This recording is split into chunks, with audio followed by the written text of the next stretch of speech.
Welcome to the International Space Training Center. You're here today to train for the greatest adventure in the history of mankind, the exploration of deep space.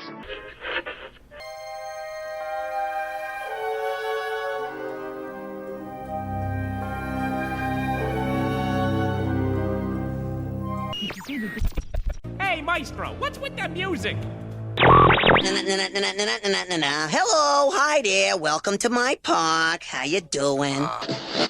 Okay, the director's ready. Talent's ready. Cue the opening. WDW Radio, your information station. Hello, everybody, and welcome to the WDW Radio Show, your Walt Disney World information station. I am your host, Lou Mangello, and this is show number 323 for the week of May 5th, 2013. I'm here to help you have the best possible Disney vacation experience and bring you a little bit of Disney magic wherever you are with this podcast, my videos, blog, live broadcast, special events, my Walt Disney World trivia books, audio tours, and more. You can find it all over at WDWRadio.com. This week's podcast is brought to you by Audible.com, where you can get a free audiobook download by visiting audibletrial.com/WDWRadio. If you don't have time to read, there's more than 100,000 titles to choose from for your iPhone, Android, Kindle, any MP3 player, including a ton of Disney books like Ridley Pearson's Kingdom Keeper series and lots more. Again, you can sign up for free at audibletrial.com/WDWRadio. So for a recent WDW Radio On the Road event, we made the pilgrimage to the Walt Disney Family Museum in San Francisco. We spent a weekend with friends to share the experience of visiting the museum, which celebrates the life and legacy of Walt Disney, the dreamer and the doer, but more importantly, the man and the father. And this week, we're going to recap our visit and review the museum, virtually exploring each of the galleries, and I'll also share hundreds of photos in this week's show notes over at WDWRadio.com. I'll then have the answer to our last Walt Disney World trivia question of the week and pose a new challenge for your chance to win a Disney prize package. Then stay tuned as I'll have some announcements and play some of your voicemails at the end of the show. So sit back, relax, and enjoy this week's episode of the WDW Radio Show.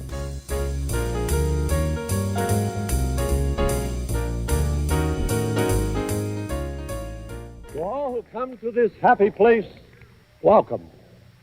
Disneyland is your land. Here age relives fond memories of the past, and here youth may savor the challenge and promise of the future. Disneyland is dedicated to the ideals, the dreams, and the hard facts that have created America, with the hope that it will be a source of joy and inspiration to all the world. Thank you.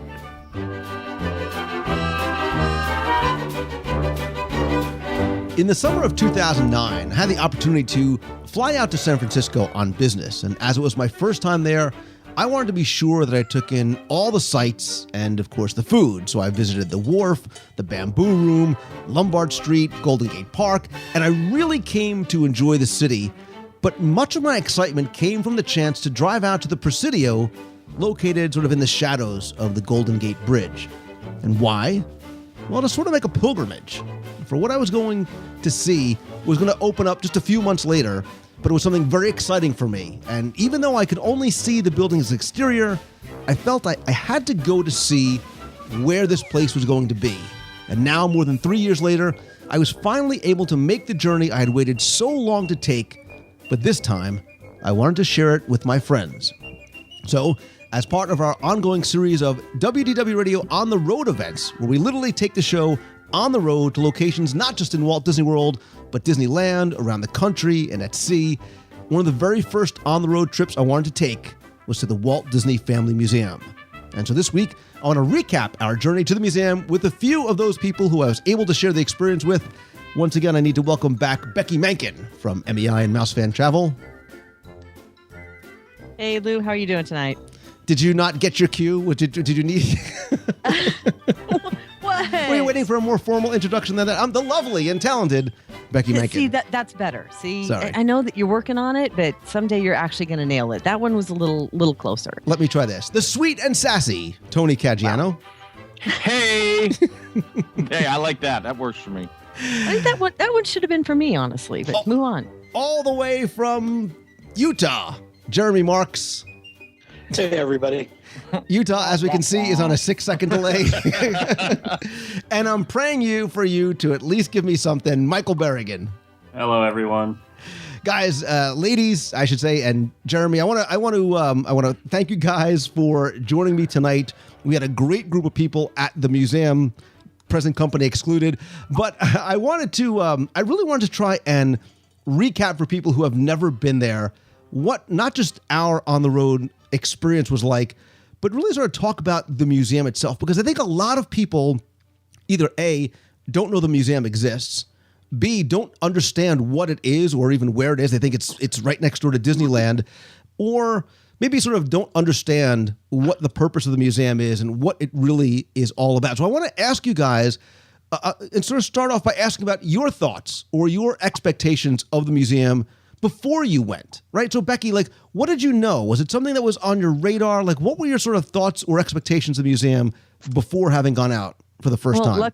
Luckily, I had been there before, and I had an opportunity to visit it when I was on one of the Disney cruises that stopped in San Francisco. And I was just amazed at all of the history and all of the interactive pieces when I first saw it. Of course, it was more exciting to be there with all of you so that I could see people experience it for the first time. Watching you guys go through it was almost as amazing as seeing it for the first time myself. Oy. Tony, What? maybe you could actually answer the question that I asked, which was before you went to the museum for the first time, what were your expectations, or what did you sort of think about the I'm museum? just hanging up now. I'm really just going to hang up at this point. Is that a promise or a threat? So, Tony, before you went, what did you sort of, what did you know about it? Did you do any research on it, or what did you heard about the museum beforehand? I heard a lot of friends talking about it on the internet and even in person where we would sit and chat. To be honest with you, I didn't do much research purposefully. I really just wanted to go there and kind of step into it and make a judgment then, not really have any expectation of it. And that was it. I really went in there. I knew sort of what the museum held, but it was very different than what I expected, to be honest with you. Michael, what about for you? Like Becky, I'd been a few times before, but the best thing I take away from the museum is every time it's a very personal experience. Every room, everything, every time I go, it's something new. There's so much content there and so much diversity between all the rooms and everything. It's just every time it's something new. It's just an amazing experience. And Jeremy, as sort of the resident uber Disney history geek, and I say that affectionately, what about you? Did you sort of have this something on your radar, something you always wanted to do, or what kind of research did you do about the museum beforehand? The first time I ever went out to the museum, I didn't do much research, but I had heard that it focused a great deal on life prior to the creation of the company itself. So I was very excited to see what it could bring about and show the story about him and what his legacy throughout time. Yeah, and I think one of the things that's very interesting about the museum, and one of the comments that I hear spoken about a lot, is its location, right? The choice of the location by putting it up in San Francisco. And I will admittedly acknowledge that before I went for the first time, I was one of those many people. It's like, oh, San Francisco? It's probably like a half-hour drive from Disneyland. So when I go out for D23 or whatever, I can go see it. Not quite the case, right? It's a 6-hour car ride, and so the choice to put it there is one that was questioned by a lot of the people. And I think for putting the museum there, it's where Diane Disney lives, and I think once you go there, once you go to the museum, it becomes sort of less curious as to why they chose it there, right? Because it's a very different type of experience, intentionally, than Disneyland, right? And so having that distance between the two almost sort of made sense, right? And then when you almost sort of look into some of the other people that make that area home, right? People like George Lucas and Francis Ford Coppola and John Lasseter of Pixar. You've got these other type of similarly spirited people, risk-taking people that broke the barrier of technology. It almost sort of makes sense that these four people are up there. For those who don't know, it's located in the Presidio. These are U.S. Army barracks that were erected between 1895 and 1909, so obviously very, very old. They handed off the Presidio to the National Park Service in 1994, and this project was begun obviously by Diane Disney Miller, who sort of discovered that, we talked about this and people don't understand that a lot of people didn't realize and still don't realize that Walt Disney was more than a corporate logo, right? So she founded the Walt Disney Family Foundation, a nonprofit organization, very independent from the Disney company, wanted to create a museum entirely devoted to her father. They had a construction budget of more than $52 million for the project, and it opened on October 1st, appropriately enough, 2009. So we sort of understand why it was created, and that message is very clear. Let's sort of talk about that too, sort of making this museum something very distinct and separate and apart from Disneyland, because when you pull up there and you first walk into that museum, you very much get the sense that you are not stepping foot into Disneyland, right? I mean, Becky and Michael, you guys have seen that before, so you guys sort of knew going in on this trip, it's not the typical Disney experience. Very true. It's amazing that I'm happy for that, because it's about Walt Disney. It's about his family. It's about his roots and how he started this whole wonderful thing that included Disneyland later on. So when you first walk in, you get a sense of his accomplishments as a person instead of, walking into the theme park part, which you get into later. But it starts off with the beginning and where he came from and his family roots and what his parents were all about. So I think that it celebrates everything from his beginnings on through, which I found very refreshing and very insightful and educational to find out how this man put all of this together that we now know of the legend, Yeah, like my feelings on it is it's basically like if it was close to the parks, basically, wow, it's hard to explain. If you were close to the parks, it's kind of like you go through the whole journey of his life and, every little detail of his life from when he was born, to Disneyland, to beyond that. And if it was near the parks and such, like if it was in the parks, like if you'd go outside of the park, like leave the museum and go into the park and such, I think you'd kind of lose that, because when you leave, and especially like towards the end of the museum, there's a lot of reflection in the end of the museum. And I think it lets you absorb it more instead of just like, walking out. Here's like kind of like the D23 in MGM in Hollywood Studios, the D23 exhibit there about Walt Disney. Right. So I was going to say, does it become one man's dream, plus if you put it right next to Disneyland? If you put it in Disneyland, does it become simply not a museum but an attraction? This way, it's like a lot more. You can reflect and absorb more of it instead of like walking out and going on the next ride and you forget about, like, you walk out of the Presidio into San Francisco into this amazing vista and you can like reflect on it and like more of it absorbs into you instead of if you walk out and get on Toy Story Mania. Right. So it's a lot more personal experience. And I know when I first went on my pilgrimage just to look at the building, my first thought when you see it from the outside, this sort of very nondescript, relatively small looking red brick building, you're saying, wow, that this probably isn't going to be very big, right? You don't realize there's 19,000 square feet of galleries in there. So, Tony, when you go in, right, you see it from the outside. You and I had never been there before. I didn't look at any pictures. I didn't talk to anybody about it beforehand, really. What is it like when you first walk in there and you start to realize, and you don't even see it when you first walk in, right? Because you have to sort of go to another level before you really get to experience the museum. What's that first like when you first get inside? I think the way they laid it out, it was really interesting. It kind of it took you into the fold. You go in there and the entrance, the lobby there's not much to it. It has a lot of awards and it has a desk, an information desk, and kind of where you buy your tickets and such. And as you go through, it seems like the rooms where they're telling the story of Walt before, or even before Walt, the rooms are smaller. It's the way they present it. It's a little more rustic, homey, darker woods, very comfortable, but small.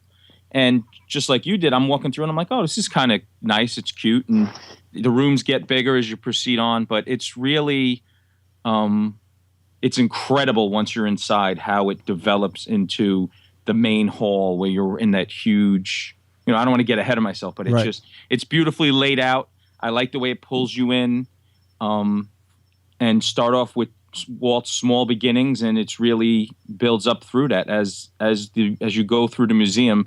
It develops much like his story and becomes grander and more spectacular as you go through. And absolutely, Lou and I, we both talked about as we were in the looking at the building. It doesn't look like much. It looks small until you realize we had to go around the back and to like a service entrance to meet with someone. And it's a large building. It really is deceiving from the front. It's a big building. And, too, from an engineering and a design standpoint, there were a lot of construction limitations in the building, right? So they couldn't move any windows. They couldn't move any doors. So you find it's a very densely packed museum experience. And when you first walk into that lobby, you don't get that sense. But as you start to go through all the different galleries, it is sort of, and I sort of mean this in a good way, it's sort of boxed together, right? And it sort of does tell that chronological story. When I started off and I saw that lobby with a couple hundred awards, right? There's, I remember seeing his honorary degree from Harvard, the special Oscar for Snow White, even small little things that he had gotten, right? From commemorating little things he had done from the 20s all the way, up until the years right before he passed away. I wondered if this was just going to be sort of a series of rooms of displays, but they very quickly put to rest the idea that they just sort of went into Walt's attic and just took everything out and threw them on display. It very much was not like that at all. Jeremy, what about for you as you sort of went from that lobby into that first gallery? I didn't know what to expect the first time I went in there and went to the first gallery. And it surprised me they went back to his parents and grandparents and their story about coming here to the U.S. And then the story of Walt as he grew up. And then walking in and seeing a giant full-size ambulance from World War I. And it's like, okay, this is more than just here's some parts of his life. Here's the entire aspect of his life, and we're going to bring you all the way through it. Yeah, I think sort of, going to those very, very early years were not just about the birth of Walt. They really sort of give you a sense of his family and some of the things that he'd done, right? So they talk about going to Kansas City and finding laughograms. And like you said, there's that replica of the ambulance that he drove in World War I. So it gives you a sense of Walt, the patriot, right? The man who loved America so much he wanted to serve any way that he could. But I think what's really neat is that transition going from that first gallery into the second gallery, right? When you start to go from there into Hollywood, right? He moves to Hollywood in 1923. He finds the Disney Brothers studio, and it starts to go to that next phase of his quest, right? Where we start getting into the things that he is really known for, like Mickey and moving into Hollywood. Becky, tell us, again, now that you've seen it multiple times before, I'm sure you pick up different things too as you move from gallery to gallery. And you do. And that's one thing I wanted to say either now or later on, that if you've gone once, you've got to go again, because you do pick up different things as you go through and you move through. And it also depends on how long you have in this museum, because some people say you can go in for an hour or two, but no, it takes a lot of time to read through. That second gallery represents the 20s, like you said. And I think I was really taken back by the drawings, the earliest drawings that he had, and how it all started, and like the first drawing of Mickey Mouse, and some of the things that came, that what really touched me all through. And so it started in the second gallery was the personal and the handwritten letters and the correspondence that is between Walt and Roy as they were starting to build the studios. It's so cool to actually read in their own words what they had to say to each other through the whole piece. So it takes a good amount of time if you want to sit there and read it all and absorb it all. And this is just the second gallery. Yeah. So for you other guys, was there anything else in that second gallery? Because I know for me, there was one thing I found myself focusing a great deal of time on. Was there something that you saw in that second gallery that struck you, or you spent more time on, or you sort of took away from? I think the thing that gets me about the second room too is when you walk in there, it's a very different theme, like color wise and lighting wise too. Basically, you walk out of it's very like earth tones and darker. In the first one, it's the war, his early life, and you walk into the second one, it's Hollywood. It's very bright. You have the Hollywood sign on the wall, and it's just different thematically. So basically, it changes your whole mood and everything too. It like just draws you into a different type of feeling and mindset. And well, like Tony mentioned, there's just so much content there too. You just get like lost in it. So for me, one of the things I took away from that room is something that I think a lot of people don't realize about Walt, right? They hear Walt Disney, they think Mickey Mouse, Disneyland, TV, films. He's always been a success, right? I think they set the stage by letting you know that Walt Disney from day one suffered a great deal of challenges, right? His first company goes bankrupt. His second was nearly destroyed when Oswald was stolen away. So he starts from very, very meager beginnings. He suffers a lot of challenges. And then you're right, Michael, you go into that next room, you get that sense of his drive and determination is one that not just let him sort of push the possibilities in terms of what he was doing in animation, but sort of overcoming a lot of those obstacles. And it does the room goes from being intentionally, I think, very dark to being very bright as you move into that second gallery. And then it completely changes again as you sort of move from the second to the third.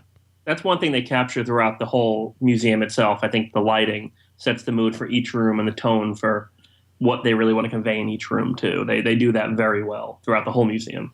And you have to mention, too, in that second gallery, one of the things I spent a lot of time looking at, and I think a lot of people probably drool over, is the collection of the very, very early Mickey Mouse memorabilia, right? Absolutely. So it's not just about the really cool stuff and the watches and the plush, but you realize Disney is innovating, right? He learns very quickly how not to just create these characters, but transform the film business by merchandising them as well, too.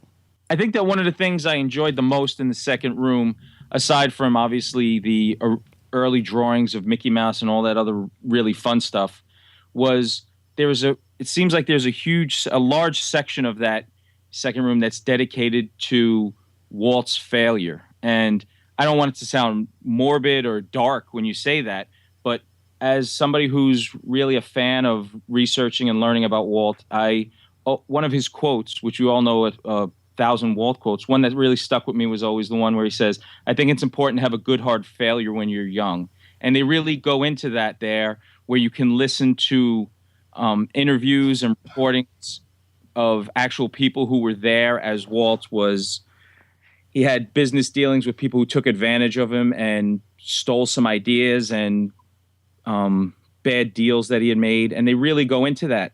And I think that I really enjoyed it in the fact that, in the way that it shows you how he became a stronger person, how he put himself at the helm of making this thing work and really taking over and making Walt Disney, his company, Disney Productions, responsible and have all the doing things themselves and really starting over and reinventing what they did. Because I think that if he had just continued along the path without that failure, this whole thing certainly wouldn't have been what we know it is today. Yeah, and I think the way it sort of transitions from here is actually appropriate, because from that second gallery, you move into this very beautiful, elegant elevator, and you hear Walt sort of narrating along. And as you go to the next floor, this really is about him finally overcoming those obstacles, right? The studio is really starting to take off after things like Steamboat Willie and Mickey Mouse, and then moving on to Snow White. And after sort of overcoming what everyone called Disney's folly, it really is about not just his success, but moving on beyond that, sort of creating new technology, creating changes in animation, and then sort of moving past some of those difficult times. So rather than sort of go gallery by gallery, because a lot of these really do sort of flow into one another, let's talk about the galleries themselves and sort of how it's laid out, because it's very much, I think, similar but different to museums in that it's not just artifacts on exhibit. They are laid out in a chronology, also in there's a lot of interactive elements as well too, right? It's a very multimedia, multi-sensory type experience where it's not just in what you see and what you hear, but that you very much get to play an active role and to utilize some of the tools and techniques that Walt did as well too. What about for you guys, some of the things you took away to remember from those other galleries upstairs? What about for you, Becky? Especially now that you've gone more than once, I think you probably pick up things that you maybe didn't see. And plus the galleries change all the time too from your first couple of visits. Right. As a whole, it's amazing to really take some time with the interactive pieces, like you were talking about. There's several that have listening stations that you can just stop and pick up a headset and you listen, and you have buttons in front of you. You can hear different people along his life speak to what he went through and their interpretation of as the studio was built or as the pieces were falling into place. You can really take a lot of time with just the interactive stations. And to Tony's point, I remember at one point I went back to go find him, and he was in one place. And then I went back where we were all hanging out in another gallery. And I thought, wow, Tony's really taken some time. So I went back, and it was about 30 minutes later, and he had literally moved 15 feet.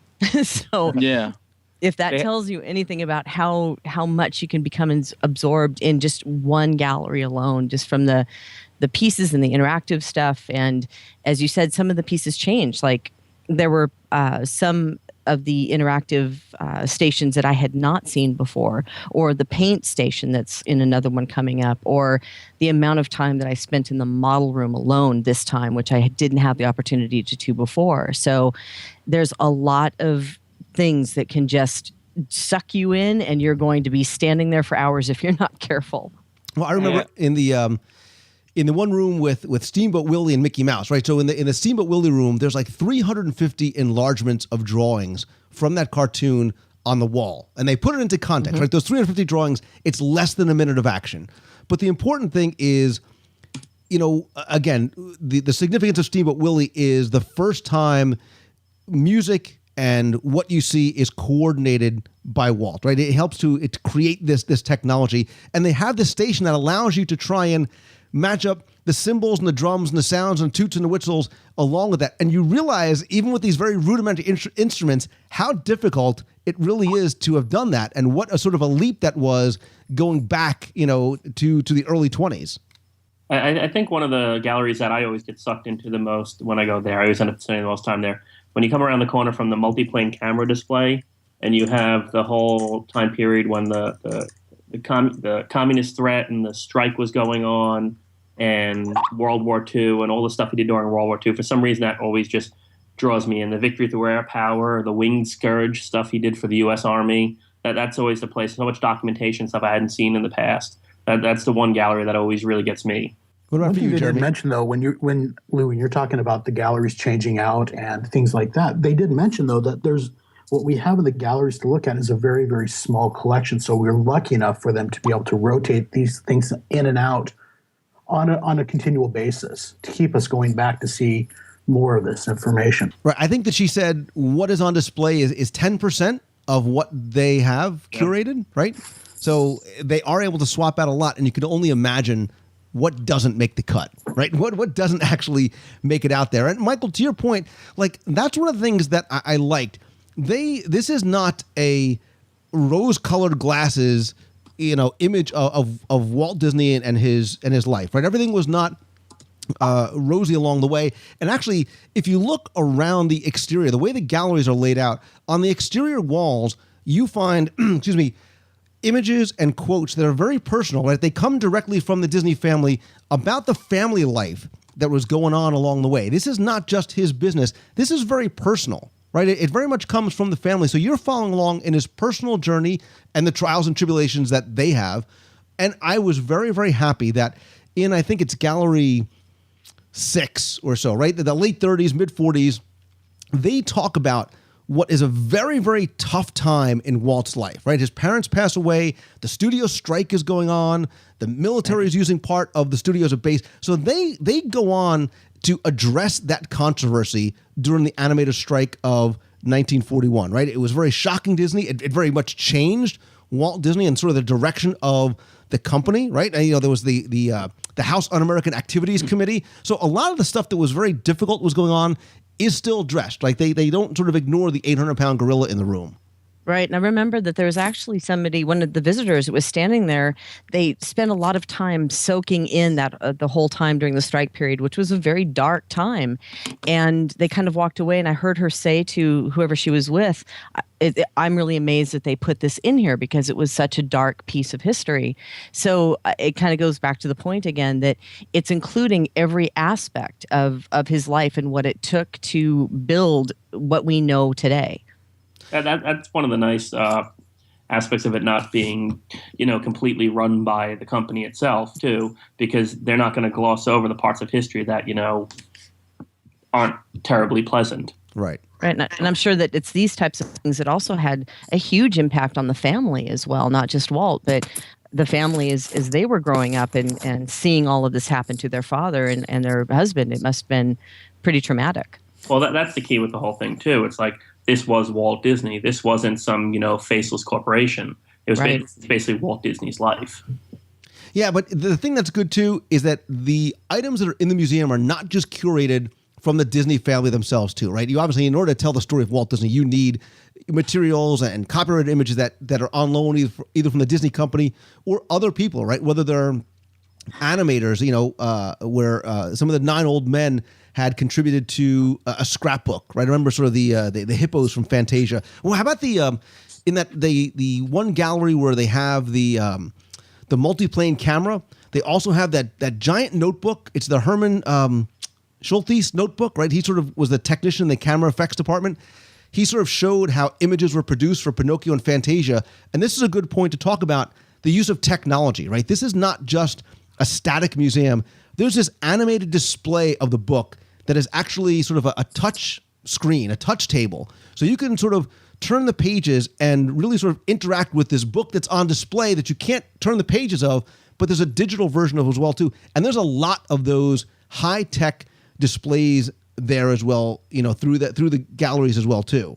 Isn't that the same room that also has, it might be a different room, but the one that has the monitors at the top that are displaying different movies and different things that they were doing post-war, like in the 40s and 50s? Right. They've got 20,000 Leagues. Right. This is the room right before that. That's the one with, It's got Treasure Island and Peter Pan and right. Because that room also has another piece of technology that you can sit there and play with for hours. It's a touch screen. That I got hung up on the first time I was there for about an hour and a half. No, Becky, that was actually my iPhone you were playing with. That's wow. Seriously. Sir, I should have hung up an hour ago. I'm just saying. Move on. But yeah, you're right. It's interesting that they use, and it's not sort of in your face technology. It very much is blended in seamlessly, and it's very well. The theme of the time period that they're talking about is not overrun by the use of technology, if that makes any sense, right? So you can go to an area where you have these interactive touchscreens, and then in the next gallery, you'll be able to find, cans of chili, and again, it comes back to food, even with Walt, the miniatures that Walt collected over the years, but the list of foods the only foods that he would have his chef cook for him. I love that. That list was.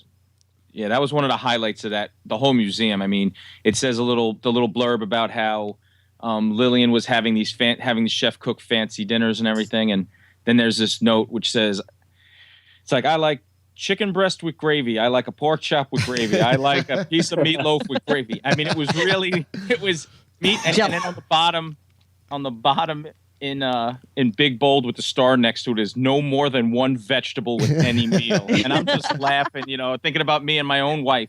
And that was really what it was about. It was about, this guy telling the cook in his house, listen, my wife's driving me up the walls. This is what I want to eat. I want chili. Just make me chili and cut it out. Stop making me pheasant. I want chili with saltines. Yeah. I want chili with saltines. I want Jell-O. I want it either Jell-O red or blue dessert. Jell-O. Right. Yeah. But that's it. I want lemon or cherry Jell-O. It's Walt the man, right? It's the no nonsense, not the animator, not the head of the film studio. It's Walt at home in his own words, like, hey, I want chili, and I don't care what Lillian says. And right, so it's the dynamic of the marital relationship and the dynamic of who Walt was every day. And I think that's why I was so drawn to that piece, and because he was I wanted to know what Walt ate. And it's great because Lillian there's a little write up there from Lillian saying how this was found in a notebook of one of the housekeepers years later. I mean, it was after Walt's death that note came up, and this woman kept it because this is what he told me, and I couldn't forget it. It was just a really fun piece. It was funny as hell. Yeah. And speaking of those types of things, one of the people I remember in the Q&A had said that her favorite piece was the hairbrush. Right. that they had found, and that for her it was because he actually touched it every day. It was something that not something he drew, not something that he was awarded, but just a simple piece that we all touch every day. You pick up your hairbrush and you use it. That is really incredible to look at it that way, and those pieces that were just those everyday things that everyone uses. Right. It's very, very personal to Walt. And we've heard the story, I think they told it at Destination D and the D23 Expo, that as they were going through Walt's effects, they opened up this box and they said it smelled like Grandpa. Right. And that sort of makes him a very, very real person when you hear a grandchild sort of talk about these items like that. So the next room was sort of Walt and the natural room. And this was very, very different, right? I sort of talked about these rooms in terms of boxes, and that's how I felt as I was in there, and not in a bad way. It was very intimate, but obviously it's the layout of these rooms. Remember, these were army barracks, right? These were army barracks that you can only do a very limited amount of construction to. Well, you get into this next section where they're talking about the true life adventurers and the people and places documentaries, and there are these dynamic, beautiful floor-to-ceiling windows giving a view of the Presidio and the Golden Gate Bridge, right? And it sort of makes you stop. And I think one of you guys actually, as we went in there, it's interesting the way this room is in. It's sort of a narrow corridor where you look out over the Golden Gate Bridge, and to the right are a series of monitors that are facing the other way. So you sort of have to get to the end of the room and turn around to look back at the monitors. And maybe it was one of you guys who asked why that was done, but it was done deliberately because they didn't want to take away from the view that you had out of the Presidio. And they did want you to sort of turn around and look back to sort of pay attention to what he was doing with the True Life Adventure series. That was me that asked that question, and I was so glad to get an answer. Did you buy it? Did you actually buy that answer, or did they just make it? I do. It makes sense now. It does make sense. And now I can say, okay, great. Get down to the bottom, have a seat on the park bench, and turn around, and you can see True Life Adventures. Right. Yeah, and Berrigan, Jeremy was asking Berrigan and I'm pretty sure I gave Jeremy the same answer, and he goes, "You're a moron," and he walks on. And then at the end, when the woman who curates the museum gave him the same answer, I was vindicated, and I took a victory lap around the theater. And Berrigan was like, he's never going to hear the end of this one. But, you sort of talk about the bench in sort of this passing, it's the bench, right? It is the bench. It's the Griffith Park bench that Walt sat on, the eating peanuts, watching his daughters on the carousel. So the bench and its place there has some significance. But I think for all of us, we almost remember that gallery most because of what came after, right? The entire museum, I talked about in terms of these boxes. You turn the corner after that picture window of the Golden Gate Bridge, and everything opens up. Right, all this boxes sort of opens up, and there's this cavernous space with exhibits suspended from all different angles and different sides of the room, and there's this ramp that sort of snakes down through the entire space, to which, I sort of call it the big reveal of the theme park room. Right, it's the model. It'll always be known as the model. Right, right. What you're referring to is the room that when they said, "Oh, by the way, we're allowing you to take pictures now," Jeremy and I made a beeline as fast as we could to that room because it is so impressive. It's incredible, and it's full of all kinds of little pieces and details that was the first room that I was immediately drawn to. And right. I think we stayed there for about a half hour before anybody else actually showed up. Yeah. Well, because you could. I mean, I think for us, especially too, who are theme park people, this is sort of, it hits right in our wheelhouse, right? Because the first thing you see is Walt's Lily Bell train, right? That was part of his Carroll Pacific Railroad, to the concept art and the scale models and original artifacts from Disneyland. And you get down to that model of Disneyland, so that Disneyland that never was, right? All sort of the things you remember from Disneyland, that's so incredibly detailed and animated and kinetic. I mean, we could have spent, and we did spend, more than a half hour just sort of looking over that model alone. I mean, that room is very breathtaking as you walk through, especially because it's so different from every other space. And that's what they warned you, don't take too much time in these first couple of rooms because the best is yet to come. I'm like, are you kidding me? It's 20,000 Leagues Under the Sea. It's bad. They're like, trust me, just wait for it. It's coming. Well, I have to say too, like knowing Tony had never been in the museum too, like I went back a couple times when Tony was lagging behind the rest of the group because he was reading everything like I did the first few times I was there. And I wanted to be with him as he walked around that corner for the first time, too, for that grand reveal. And it's just pretty cool the first time you see it. You walk in, it's just this grand room with this circular walkway down. It's a pretty amazing sight. And to put it sort of in scale for you, this model of Disneyland is not like some of the small models you might see at Walt Disney One Man's Dream.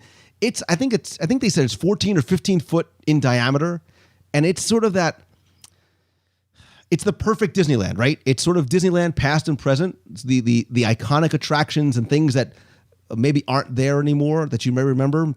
Well, as it was the docent that explained it to us, it was Disneyland that had everything that Walt Disney touched. Stuff he may not have seen, but stuff he touched. Everything in that model was stuff he actually had his fingerprints on or actually saw. But some of the things like the Haunted Mansion and later stuff that he didn't see, anything that had his fingerprints on it is what they put in that model. Right. So it's like Walt Disney's final perfect Disneyland. Yeah, that room, when you walk into it, you almost can't believe it's in that, like we were talking about, looking at the building at the beginning. It's, I think before this is posted, you should put a spoiler alert, because I almost would prefer not to tell people about it because I didn't know anything of it, and walking into it, it's something. It's a very visceral kind of wow moment for you. Yeah, and it's very innocuous too. Like when you turn the corner there, because you have the bench, and right there, I think it's Tony. Correct me if I'm wrong, but I think you have one of Zorro's saddles or something. Yeah, right. Something like very innocuous, and you turn the corner into this ramp, and it's like, wow. Yeah, it's something. It's breathtaking, honestly. It's the Ranchos Vistadores silver-mounted saddle. Just thank you, Lou. Oh, yeah. Oh, right at the top of his head, he remembered that. You didn't know that, Tony? Come on. I knew that. Everybody knew that. Well, I think it's great because that saddle, you read and you see the backstories on all these things. Yeah. That was actually a saddle that Walt had won. And he's like, oh, let's make it Zorro's saddle because what the hell am I going to do with it? You know, that was kind of the backstory on it. And it's a beautiful piece, and it's so cool when you think about, you know, these are the things, you know, growing up as a kid, you're watching and listening to and following. So, you know, it's incredible. And Jeremy, I know, you know, that I know how much time you spent in that room, and I know that you are a big theme park ephemera kind of guy. So sort of give me your thoughts on that room, because I think I went through it and then I came back up and I went through it again, and I sort of slowed down with some of you guys talking a little bit about it. That room, when you turn around that corner, you step in, to be honest, your eyes don't know where to latch onto, because there is just such a large area and there's just so many incredible items. Because as you step into the left, you have the Lily Bell, you have Walt's train that helped inspire him for Disneyland. He wanted something bigger at some point, and so he created a park. As you're going down, you're seeing the opening tickets for Disneyland, for the press events and everything else. When you make it, and you're looking down, though, if you look at the floor down below, it has the layout of Epcot from his concept. That is the floor design down below. There are so many pieces that just grab your attention. I have spent hours in that room, and even on this trip, I talked to 3 different volunteers there and asked them to show me something else on the model that I may not have found. And there was 1 or 2 items that they did point out that I did not know about.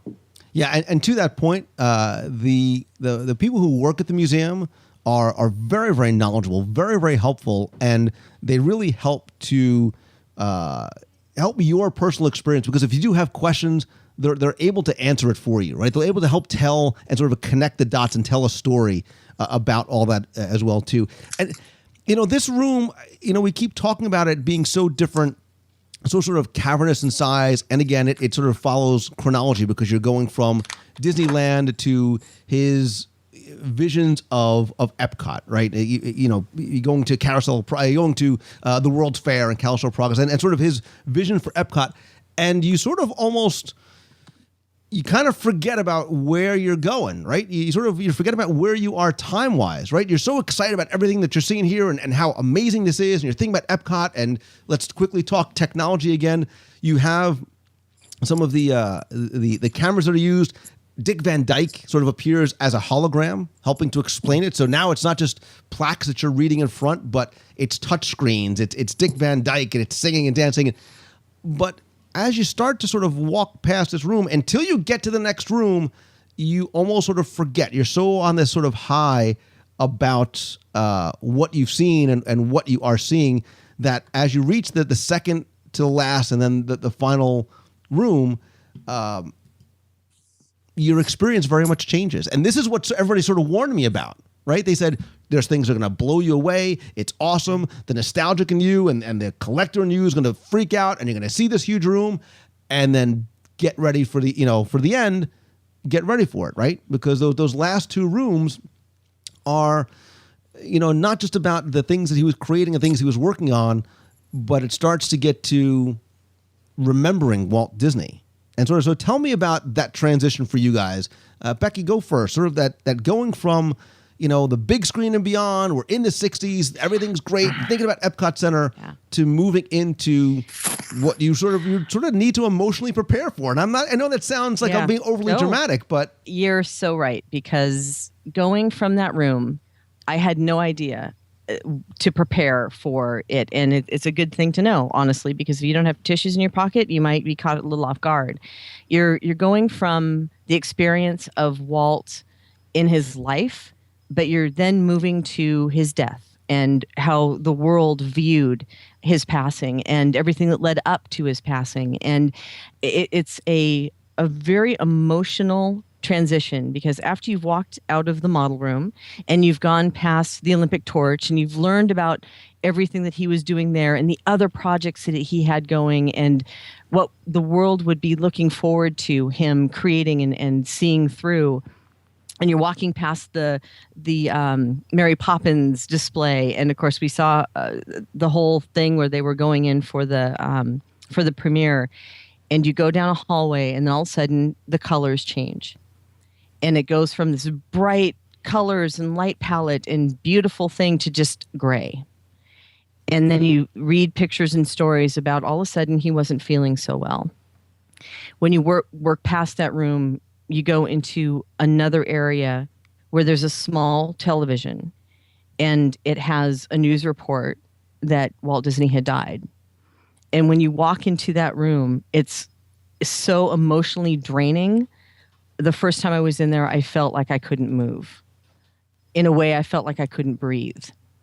And on the opposite wall are cartoons and drawings from various people around the globe, and the telegraphs that were showing their sympathy for the loss. And it's, again, the only thing I can really say, it's very, very, very emotionally draining when you're standing there and absorbing all of that occurred, and how the emotions of the world poured out when they had this extremely large loss. I just want to jump in real quick, because the one thing I noticed about, obviously, everything becomes muted, right? As soon when you get into this room, and it becomes very somber. Like even the people who are just being like, "Oh my God, that model is awesome," all of a sudden, like their entire tone changes, right? Because you feel like you are there the day that Walt Disney died, right? Yeah. You were surrounded by all the things that were taking place, from the things on the wall to the news reports to the quotes from people that are. You're right; they're very emotional because you feel as though you're there on that day. And the way they bring you into it, Lou, too, also, it's like all these stories, like he's not feeling well. Oh, he took his family to Palm Springs because the air is better for him and such. And all of a sudden they take you into that room, and it's, the only way to describe it really is like a kick in the head. It's a very simple room with the pictures and the Western Union telegrams on the wall and the small TV and the radio report and a few obituaries. And it's like, bam, there you are. That's like the end right there. And it's very emotional. And you see who's on those Western Union telegrams. It's like Louis Mayer, Werner von Braun, Jack Warner, like all these, the governor, the president, all these people. It's really hits you when you sit there and just read all that stuff. It really tells the impact. Yeah. Yeah, I was just before the model room when I looked at my watch and I realized it's 2 minutes to 1 and we had a presentation to go to. And I think I told you guys as I came out, everybody's like, "Well, what did you think of the room after model room?" And I said, I looked at my feet, I put my hands up on the sides of my face like blinkers, and I walked through it. It's not even a joke. I mean, I wanted so much to just walk in and I didn't want to breeze through it and have any idea what was going to happen. And I did that. I walked through and I went back through after our presentation and grabbing a quick lunch. And right before you go in, there are great photos of family vacations, and there's the award for being the showman of the world. And it's just a large glass kind of framed award. And I sat there and I listened because I could clearly see the next room, what's coming. And I knew this was kind of the end of the Walt's life presentation. And I listened to the speech he gave. And it's a beautiful speech, but it's probably a 12-minute long, you put the headset on, you stand there for 10 minutes, 12 minutes. And then I walk into the room, and it's very, like I said, it's very emotional. It's very somber. But that room, I spent a huge amount of time in because I just felt like I needed to hear what everyone said. I needed to have a lot of these interactive it's like a telephone, and you put it up to your ear and you listen to people talk. And there's 30 buttons, and I listened to every single one of them. And I just felt like I owed it. Like I owed it to, this lifelong love of everything this man did, that to spend time in there. And I should be sad in there. It all happened before I was born. I didn't experience it firsthand, but they really, after being in a museum, I really got a feel for it. And it was, not to sound dark, but it was an important part of the whole experience for me. And you knew that it was going to have to come at some point in the galleries. And it's one thing that you kind of have in the back, at least I had in the back of my head going, there is going to be this subject that is a very sad one that's going to come up at some point. And as you come up to it, that you're right. The coloring, the mood that people have is more reverent, more somber. And you hold it and you're like, you get to experience in a way what happened on that day when he passed away. And then as you go into the last room with the screens and the shows and everything else going on and the messages from people about Walt, it's a very touching way of just how much he meant to everybody that was around him. Yeah. And that last room with the screens really is it was incredible because the museum just doesn't end on a low note. I mean, you go in there and this absolutely is. It's not, you can't be sad that he's gone. You have to just be thrilled and consider us all blessed that he was even here, that the man even happened. Do you know what I mean? And that last room really did it. I sat there, there's screens on both walls, and I sat, I don't know. I mean, I keep saying it, but you guys kept coming back looking at me. I was in there a long time, and I just watched, I made sure I saw every single photo that was on the right wall.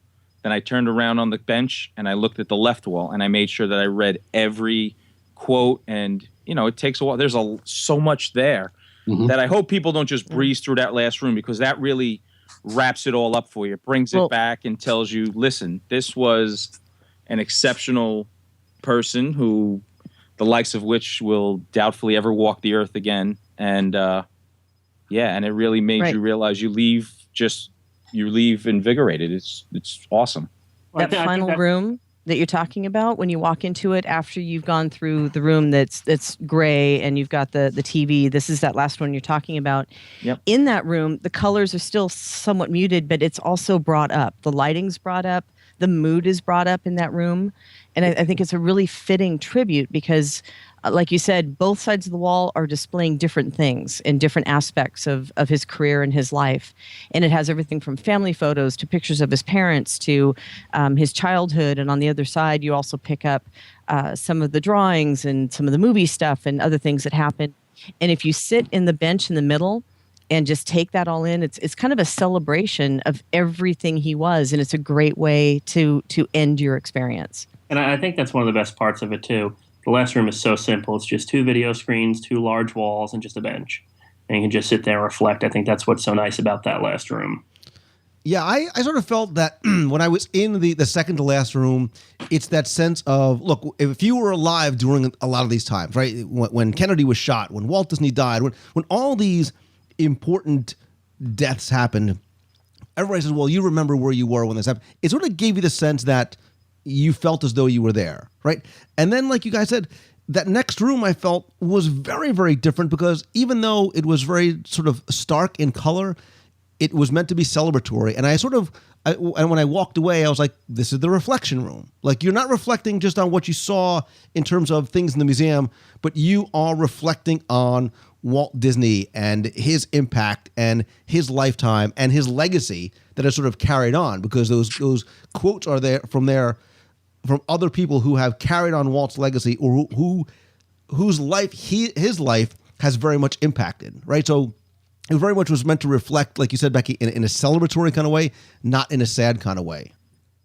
All right, so I want to also just mention a couple of things that you're going to find at the museum. Obviously, there's you don't exit into a gift shop, but believe it or not, there is a gift shop right there, and it's not like your typical theme park gift shop. It is very much about Walt and the things that you saw in the museum. There's a little cafe there as well too, which was nice. You can get breakfast or lunch there, so you don't have to worry about leaving the museum at all. If you want to get a snack or something to eat, and there's places you can sit outside. I mean, you could really, and this is the thing too. I understand now what people meant when they said you can go there and spend 2 hours there, or you can go there and spend 6 hours and need to come back again. Because you can go through and get a very sort of cursory look at the museum, or you can go and try and read and see and touch and do and watch and listen and learn everything along the way, and come back for special presentations and workshops and hands-on exhibits and film screenings that they have throughout at the museum all the time. It is one of those things that you can come for a little while, or you can come back over and over again. Does that make any sense? Or? Oh, yeah, definitely. I mean, as I was going through, taking my time really doing a lot of these interactive things, I purposefully would walk up to one, and I said to myself, I live in New York. I've been to San Francisco for 3 days of my life for this trip. That was it. And I'm saying to myself, I'm going to save this for next time. I mean, I know I'm going to be back. I'm going to skip this on purpose so there's something to look forward to, something I have no idea what it is. And I did that in every room. I left 1 or 2 things for next time, because I goodness knows how long I would have been in there if you said this is the last time you're here. I would have stayed there till they kicked me out of the museum. There's that much. You were just on the cusp of that, as we were. Yeah, I know. So. Well, like Becky and Jeremy both too. I've been there several times too, and every time there's something new for me. I mean, they change out displays regularly and stuff, but every time it seems like it's a whole new experience to me. So I would recommend multiple visits, definitely. Yeah, this is definitely a trip I plan on doing again. This was sort of a test of this idea, and it's something I'd like to do possibly even every year, right? We do another on-the-road trip back to the family museum, and we make a weekend out of it. And that's what we did to a certain degree, but even more so structured going forward, where we come in on a Friday, we leave on a Sunday. You know, a group of us, went out to eat on Friday night. We went to the Boudin Bakery, met, I think it was maybe 15, 20 of us who went to dinner. We went out to dinner again and for dessert, and then dinner again on Saturday night. We got together on Sunday, went down to the wharf and walked around there as well too, because there's a lot to do in San Francisco. And I think the reason why I enjoyed it so much was not because of you guys specifically, but it's something that you can definitely enjoy with other people, right? Sourdough bread. And sourdough bread. Yeah, right. I like sourdough bread. I love the museum, but like the sourdough bread, even though you don't share because you're selfish, like the sourdough bread, the museum is best enjoyed when it's shared with friends and shared with other Disney fans, because you can talk about things, and you can sort of, it's nice to sort of go through the exhibits and have somebody to sort of bounce stuff off of as you're going through, other than Tony, who was by himself the whole time. And it's also important to note, too, that the museum isn't just all about the Walt Disney family. They also have special exhibitions that go on quite often, too, like the Maurice Sendak is coming up, I believe, if it's not already there. And they have a bunch of stop motion animation exhibits that they're pulling in. And when we were there, they had a special exhibit going on for Snow White. So it just depends on, what's there. You can see other things and experience other things from art and creativity and other things that tie into the studio and into art in general. And one thing too about the museum that I had thought of beforehand, and as I was walking through, I tried to keep in mind for those people who are listening, who are considering taking a trip out there, which is children, right? Because you think about a natural history museum or a science museum, whatever it is, and taking children. Now, Tony and I both have children. Becky, we know you don't like children, but the idea of taking children to the museum. This is beat up Becky hour, honestly.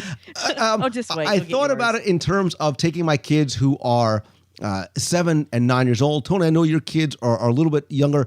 I think this museum is definitely geared towards older guests, right? Especially if you are between the ages of probably 40 and 65 or 70 and were alive during Walt's time, or sort of grew up around a lot of this. It'll definitely resonate with you a lot more. That being said, I think there are a lot of high-tech touches throughout, including things that are specifically geared for young kids, right? Not just the touchscreen monitors, but some of the interactive things. We talked about the music and stuff before. So it definitely was, the museum creators sort of acknowledged the fact that kids are going to come. They may not, their attention may not be held the way ours would be, right? You go to Gallery 9, you show them the Disneyland model, they'll stare at that for a long time. They may not care as much about Walt's chili menu as we do, if that makes any sense. So I don't know, if I went back again, I don't know if I would take my kids at this age, but maybe as my daughter, became 10 or 11, as my son got older, I would start to take them as I knew that they would be able to understand and appreciate it even more. Yeah, there definitely. will be I felt things the same that, way. Yeah, I was going to say, there will be things that kids will find enjoyable in there. But like you said, it is geared more towards older people or people older than teenage years or whatever to gain more knowledge. But there are exhibits that kids will always enjoy, like the model, but also up top, you were talking about the gallery with Steamboat's Willie. They have that interactive instruments that people are playing around with. And when I played with them, I felt like a kid. But I felt like an idiot because I couldn't sync it up to the thing. So, Jeremy, let's start with you then. I want to know, what do you take away from the museum, right? Like, I don't mean in terms of maybe what you learned, but as you left, what was the thing that you sort of took away in terms of your impression, or maybe even something you learned, or something that sort of stuck with you when you left? Jeremy, and then Michael, and then Tony and Becky, sort of share your thoughts in terms of that.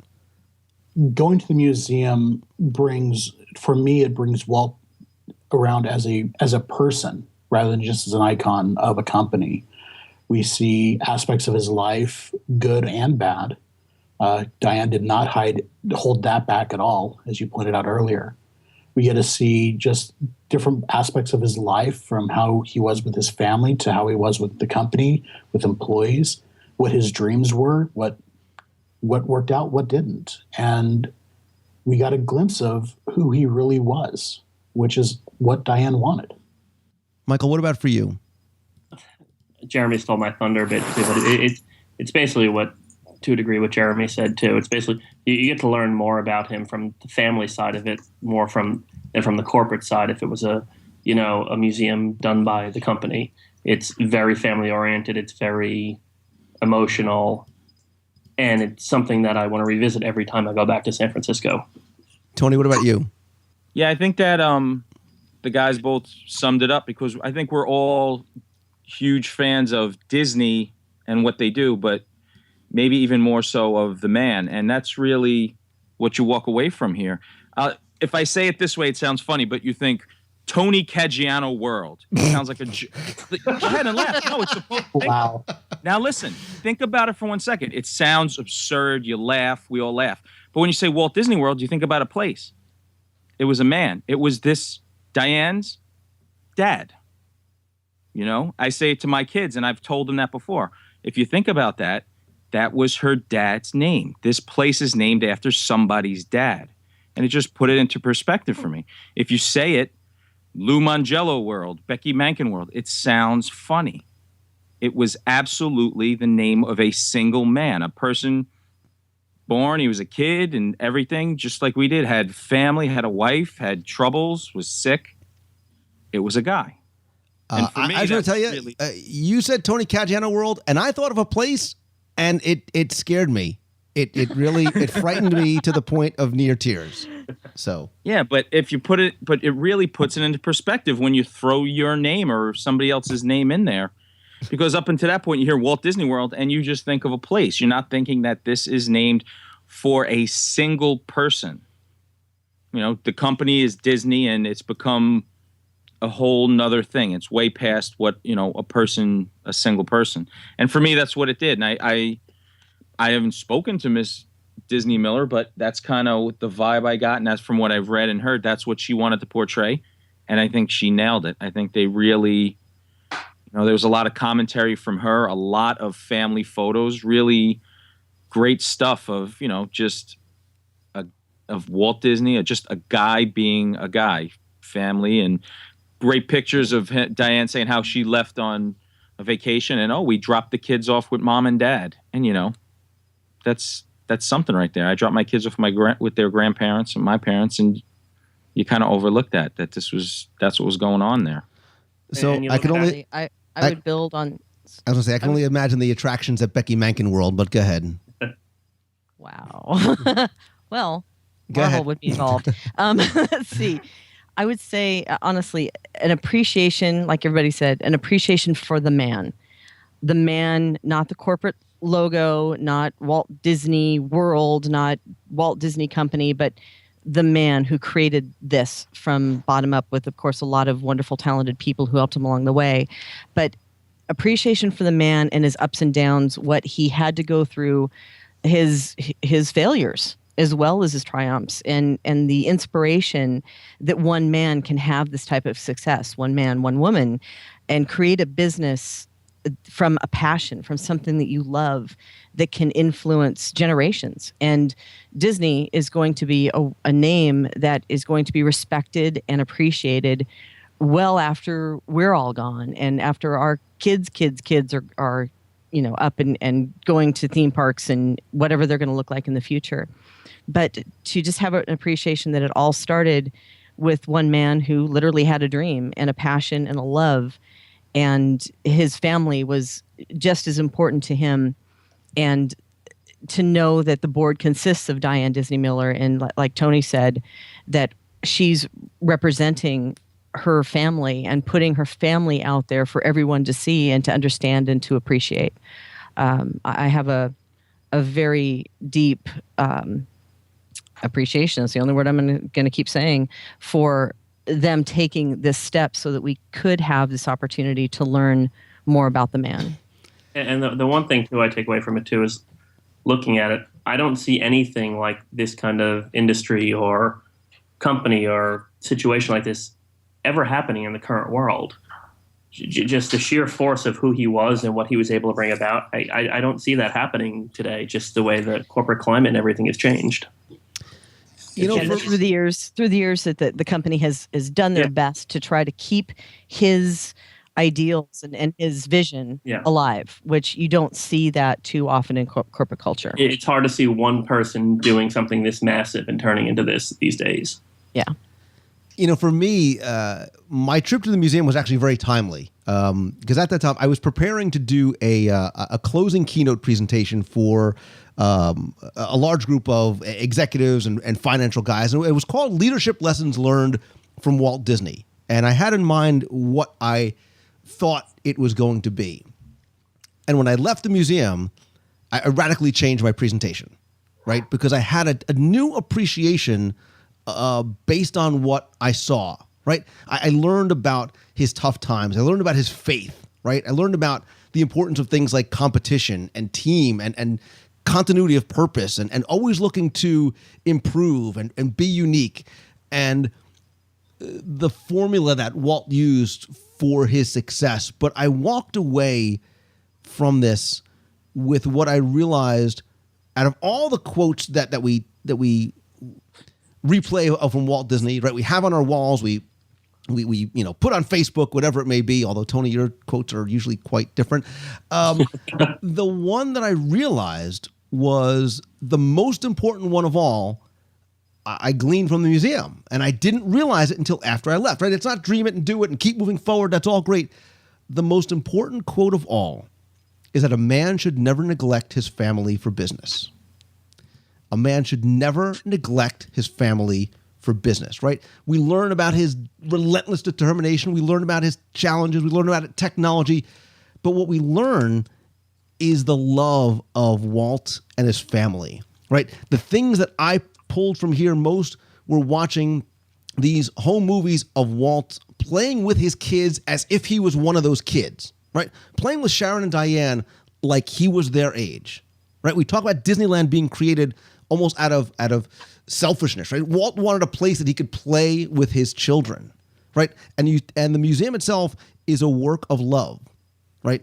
Disney's children, Diane Disney Miller, who contributed not just the items in there, but her quotes, her influence, her memories are there. And I asked the question of the people working at the museum, and as if on cue, I said, how often, Diane created the museum and she created the foundation. How often is she here? They said, oh, she's here all the time. And so is Ron. I said, yeah. They probably, special events. And who do I see before I leave but Ron Miller and Diane Disney Miller there for one of the presentations that's going on. They very much have their fingerprints on the museum and their hands still in the museum every day, right? So it's incredibly detailed. It's incredibly informative, incredibly moving, incredibly inspirational, right? I left being very inspired by what I saw. I think the amount of stuff that's in there, and I use stuff in air quotes because it's not stuff, but the amount of information in here, the fact that it's only 10% speaks volumes to Walt the person, right? How creative he was, what an innovator he was. And I think I think Tony, you may have said it at the beginning, I think the museum does what Walt wanted every attraction, every show, every facade, every movie, every element in everything he did to do, which is tell a story, right? The story of family, hard work, some controversy, ups and downs. It tells an incredible story. Very, very well done. I think this is not a one and done kind of museum. I want to go back again next year, not to bring another group, but so I can see it again as well too. And I hope that we can do this again. And for those people who I know live in the San Francisco Bay Area and don't go to the museum because they say they're not big Disney, you don't need to be the most hardcore Walt fan to enjoy and appreciate this museum. I cannot recommend it highly enough.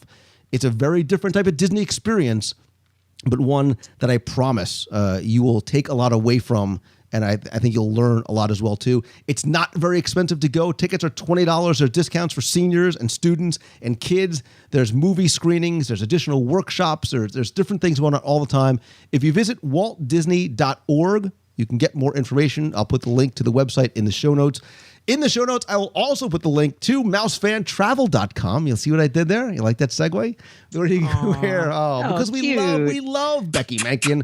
More importantly, we love her agents, right? Because they're great huggers and free hugs from all the agents over at Mouse Fan Travel. I just want to throw out there, Lou, we have to have an excuse to go back because we got to go back and see the museum. We also have to go back and have more sourdough bread, but we also have to go back and see Alcatraz at night so that you can be thrown into solitary confinement for 2 or 3 hours. There's much more we need to do. I'm going to get all the kids together to put Uncle Lou in solitary confinement. You had me in solitary confinement by putting me in the back seat of that mini-mobile between Caggiano and... There's a great picture of you, but the problem is about that picture of all three of you squished together like little sardines in the back of the car is that it doesn't show that your feet are literally in the laps of Jeremy and me. So can we get a larger car next time? Wait a second. I almost forgot something. Speaking of photos, this is really important. Hey, Walker. Speaking of photos, up until literally like 2 days before we went to the museum, no photos were allowed in the museum at all. It was strictly prohibited, even to the point that I told everyone in the group, don't bring your cameras because you can't take pictures except if you're outside. We walk in the door and they tell us we can take photos, and we took hundreds. So I will link in the show notes to a photo gallery that I'll post on the site and over on Facebook as well too.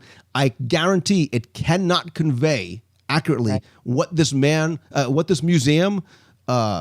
is like, but it'll give you a sense of just some of the things you can see in there and just how beautiful and how well done it is. So again, check the show notes over at WDWradio.com. I also want to thank you, Tony, Jeremy, and Michael Berrigan. You have no website, so I'll just tell people to come back and see you when we go again next year. Thank you very much for having me. Take care. Thanks, Lou. Bye, everyone. That was Later. Later? I'm Becky sure. Mackin, ladies and gentlemen. Later. Sup? Peace Later. out. Peace out. Becky's Keep it out. real. Later. Becky Mackin is out. Okay, where's the sourdough? Oh, sourdough bread. Sourdough toast. Sourdough Oh for my breakfast. gosh. Literally So- for breakfast, lunch, and dinner. We're Dungeon going is somewhere else for macaroni and breakfast cheese. next time. You're giving me a heads up. We are going to get the right hotel this time, and we are going to a better breakfast. It's like Damn it. season 6 of Lost. It's like season 6 of Lost. We have to go back. We have to go back. Okay, that place across from the hotel was amazingly good breakfast.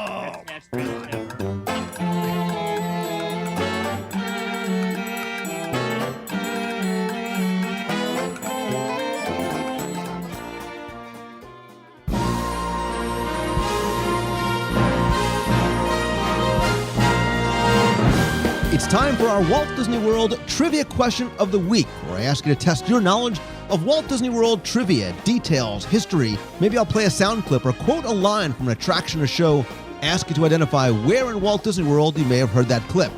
Then I take all the correct entries, randomly select one to win a Disney prize package every week.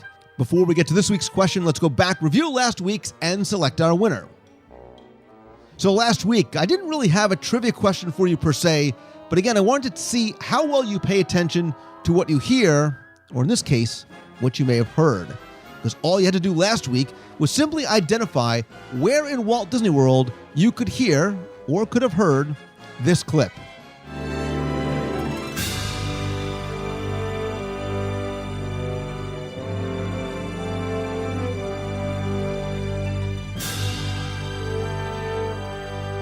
And again, hundreds of you not only answered correctly, but let me know in your emails just how much you love and miss this now extinct attraction theme song. Like you, Tomorrow's Child from Spaceship Earth is one of my all-time favorite Walt Disney World recordings. It was added to the attraction in May of 1986 after Spaceship Earth reopened from its first sort of major renovation. AT&T was the new sponsor. More importantly, Walter Cronkite was the new narrator, and the finale music was changed to Tomorrow's Child. The Tomorrow's Child theme song lasted until August of 1994, when Spaceship Earth closed for its next major renovation.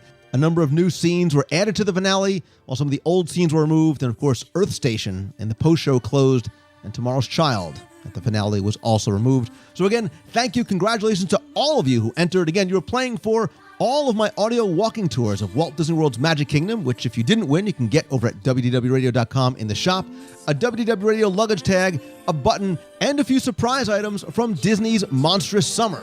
If you didn't win, that's okay. Thank you so much for playing, but don't worry, because here's your next chance to enter in this week's Walt Disney World Trivia Challenge. So this week, I wanted to take the concept of seeing how well you listen in the parks even further. Because one of the parts of putting together the show that I enjoy most is finding and mixing all the sound clips at the top of the show. So this week, let's see if you can identify them all. All you need to do is simply list them in order for your chance to win. And to make it easy for you, here they are again. Welcome to the International Space Training Center. You're here today to train for the greatest adventure in the history of mankind, the exploration of deep space.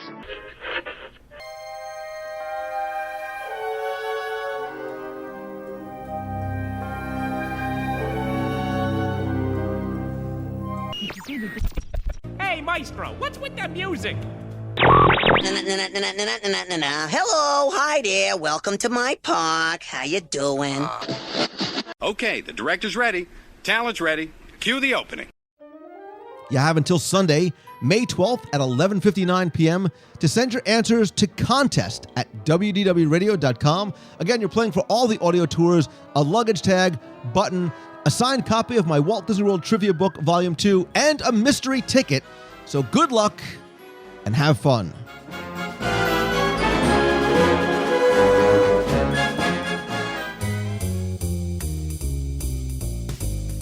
That's going to do it for this week's show. Thanks so much for taking the time and tuning in this and every week. In addition to the podcast, which you can subscribe to over at iTunes, come by the website at WDWradio.com. Check out our multiple daily blog posts. Find out how you can win mystery tickets just by reading the blog. And you can be part of the WDW Radio blog by sending in your self-shot photos from the Disney parks by emailing us at photos@WDWradio.com. Also on the site, you'll find new videos. You can sign up for our free email newsletter with exclusive content, contest offers, deals, information, and more. You can download the free WDW Radio app for your iPhone, iPad, or Android device. You can chat and meet with other Disney fans in our fun, family-friendly discussion forums. You can connect with me over on Twitter. I'm at Lou Mongello. Connect with me on Facebook. It's facebook.com/Lou Mongello, or like our page at facebook.com/WDW Radio. You know I love hearing from you as well, so call the voicemail at 407-900-9391. That's 407-900-WDW1 with a question, a comment, or just saying hello from the parks. If you have a question you want answered on the show, email me at lou@WDWradio.com. And as much as I love connecting with you virtually online, there's nothing that beats a handshake and a hug. And that's why we have not just our monthly meetups in Walt Disney World, but on-the-road events around the country. This summer, you can join us in July at Disney's Aulani Resort in Hawaii.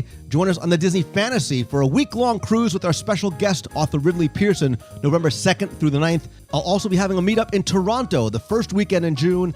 Our New Jersey on-the-road event, I'm going back to Jersey, June 21st through the 23rd. That event completely sold out in just a couple of days. I'm really looking forward to seeing you guys up there. I'm also going to be heading up to the Pacific Northwest Mouse Meet the final weekend in June. You can visit PNW Mouse Meet for more information. And of course, if you're coming to Walt Disney World, don't forget to check our events page, not just for any of these and other events, but our monthly meetups in Walt Disney World. Our next is going to kick off Star Wars weekend. It's going to be Saturday, May 18th from 11 a.m. to 1 p.m. at the Studio Catering Company at Disney's Hollywood Studios. It is the first weekend of Star Wars weekend. Going to be a lot of fun getting a chance to meet all you guys and enjoy all of the Star Wars and Hollywood Studios events. And of course, the food as well, too. Again, visit the events page at WDWradio.com. You can also check the Facebook events page by visiting facebook.com/WDW Radio and clicking on the events tab. Thanks again, as always, to my partners and sponsors, including Mouse Fan Travel. They are my official recommended travel provider, whether you're coming to Disney World, Land, Disney Cruise Line, Adventures by Disney. Becky and her team of agents, give you not just the best possible prices, all the available discounts, an incredible level of personal service and hugs, but all at no additional cost to you. You can visit them over at mousefantravel.com. And if you want some Disney magic delivered right to your door or your digital tablet, visit celebrationspress.com. There you can subscribe, order back issues, and learn more. I still write for Celebrations. Love getting the magazine in the mail every other month. Again, celebrationspress.com. And as always, my friends, and you are my friends, whether we have met yet or not, all I ask is that if you like the show, please help spread the word. Let others know about it. Tweet out that you're listening. Share links and come by and comment over on Facebook. And please come by, rate and review the show and the app over at iTunes. Very, very helpful. Very much appreciated. And speaking of being appreciative, I cannot tell you how grateful I am to each and every one of you, to everyone who emails me and tweets me and comes out to events, and of course, that takes the time to listen to the show each and every week.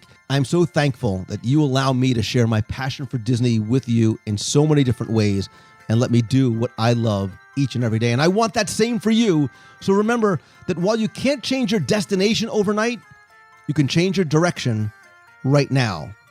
Do what you love, make yourself happy, and always keep moving forward. Thanks so much again for listening, everybody. Have a great week. So until next time, see ya. Hey, Lou, this is Heather Dean in Nashville. I am just calling. I love your show. My sister and I listen to it all the time. My parents are going to Disney World this June, and fingers crossed, hopefully I'll be able to go along with them.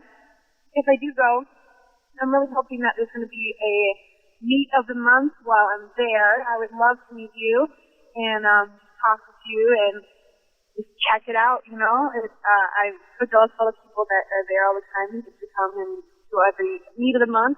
Well, hopefully it's going to happen when I'm there. And thanks again for everything. Thanks for all of your encouragement.